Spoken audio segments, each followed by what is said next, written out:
Hey there guys, welcome back to Coptalks in another video. Today's video is going to be about one of my AR-15s, right? So this particular one is kind of quote-unquote my home defense AR-15. This is the one that sits by my bedstand and the one that I generally travel with. You're probably wondering why I chose an AR-15 over, say, a pistol or a shotgun. Well, I kind of didn't. There's also a pistol on my nightstand and there's a Mossberg Model 500 also there. I can have that so my girlfriend can either use the pistol or the shotgun or the rifle, just kind of whatever she feels more comfortable with at that moment, and kind of depending on the situation. So first off, yeah, this has got some Gucci parts in it and some cheap ass iron sights. That's because on my duty rifle, well, duty AR-15 I should say, I had to put on the good night sights, or well, the good iron sights, because it was actually going to be used for, well, some work. So these are just some cheap ones that I picked up. They're probably about $40 for the set, which they work, they don't wobble too much, and you know, I've been able to shoot accurately with them, and I'm only going to be shooting inside my house maybe 50 feet at the most. So moving on from there, starting with the muzzle, we have a Surefire Warcomp. This allows me to attach this blank firing adapter for specifically the Surefire brakes. It also allows me to attach a Surefire SOCOM suppressor, which this blank firing adapter is modeled after. I have a video to that I will link up here and in the description. I'm still waiting on the actual suppressor itself to get out of jail. Now the barrel is a 10.3 Strike Fighter cold hammer forged barrel. It's a phenomenally accurate barrel. I've had a lot of good luck with these.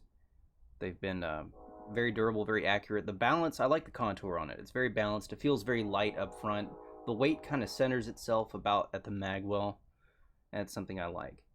On the top here, we have a Streamlight Protac HL-x. It's been a phenomenally bright light. It's about 1,000 lumens, and I have it mounted with an Arisaka 45-degree mount, and I'm using just the pressure pad that came with the Streamlight.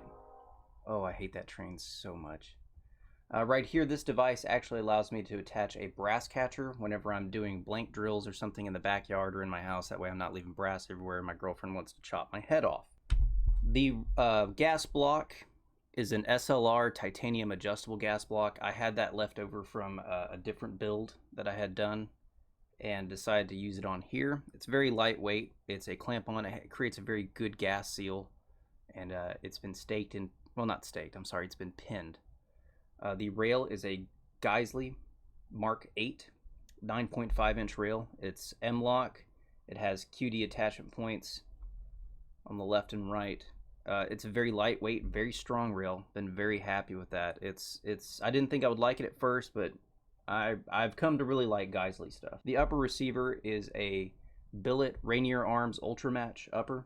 The tolerances on this thing are ridiculous. I mean, I basically had to really lubricate and ram that barrel in there because it was a very, very tight fit. So the tolerances on this upper receiver are just phenomenal. It's awesome. The lower receiver is a Colt Competition.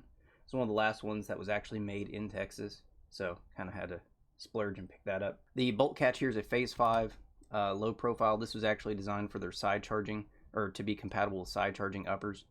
I do like this. I don't have this on my duty rifles specifically because it does get hung on clothing and equipment. If you're wearing a vest, this tends to get caught on stuff.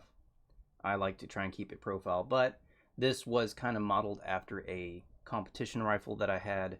The trigger guard is just a Magpul. It came with the grip. I think it was cheap. The grip is a rubberized Magpul MOE. Fantastic, really good texture on there. The safety is one thing I will be changing. This is a 45-degree offset, and it's not bad, right? It's all aluminum, it's comfortable, it's got good serrations on there, so you get a real positive manipulation of the safety, but I don't like that it's held on with screws, basically. So I'm going to be switching over to a Talon ambi safety. I have some KNS anti-rotation pins here holding in a Geissele super semi-automatic trigger, which the Geissele Super Semi-Autos are some of the best triggers I've ever dealt with. The magazine release is a Strike Industries. Pretty basic, but it works very well. I like the texture on this better. And then on the other side here, they also have a Strike Industries mag catch, and this one's kind of beveled, so even if dirt and junk and shit get in there, you can still push past it. I really like that. Forward assist is just a basic forward assist, nothing special there. The BCG is a Toolcraft Nitride. I've definitely been liking the Nitride stuff better than the Parkerized. It just kind of has a cleaner look to it, in my opinion. It adds a little bit of lubricity to the actual contact points, and it takes on oil and stuff like that better, in my opinion. Now, granted, the Parkerized finish does absorb oil and hold it better for like long-term storage and things like that. The corrosion resistance that you gain with Nitride is just a lot better, in my opinion. The charging handle back here is a Freedom Bone. This is kind of like an earlier model. I picked this up off a guy, and I've loved it ever since. This one's actually specifically designed for use with suppressors. So it's kind of got cutouts in there to force that gas down and away from your face, which is nice. The buffer tube back here is a nickel boron Teflon mixture. Actually, it's lubricated on the inside, which has been very nice. It's I can't remember the exact brand off the top of my head, but it's been very, very nice, and it's made it quite smooth. I think I'm going to be switching over to a Viltor A5 system soon. The arm brace back here is going to be an SBA3. I was thinking about switching over to the SBA4, but I already had this and it works just fine. I'm keeping this in a pistol format. I don't really want to SBR this one. I've definitely enjoyed that. Like I said, this is kind of my home defense setup. As far as magazines and ammunition go, I generally use Surefeed magazines from OK Industries. They work very, very well. Extremely well, in fact. I've never had an issue with those. And granted, I've never really had any issue with the Magpul P-Mags, but polymer is not as durable as metal. That's just a fact. So I use the OK Surefeeds, and it's generally loaded with 50 grain frangible ammunition, either from Winchester or Hornady Critical Duty. But the reason why I use that is for over penetration through walls and such. My house has thicker walls than the average modern home because this house was built in the early to late 40s. And so it features a lot of actual solid wood construction, even the walls. So I'm not too concerned with over penetration, but with a 5.56 and that kind of high velocity, you're going to want to take that into consideration.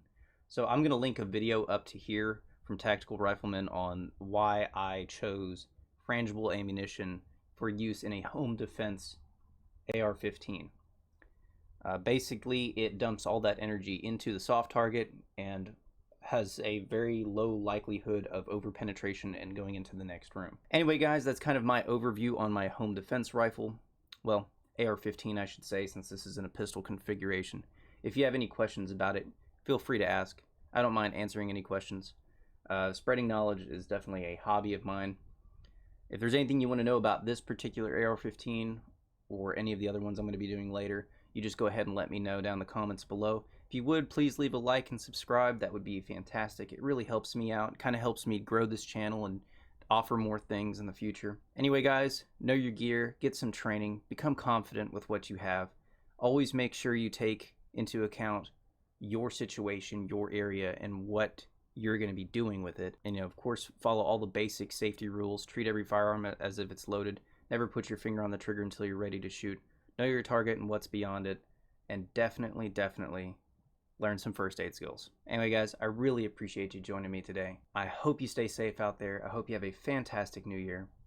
And I guess I'll just catch you in the next one.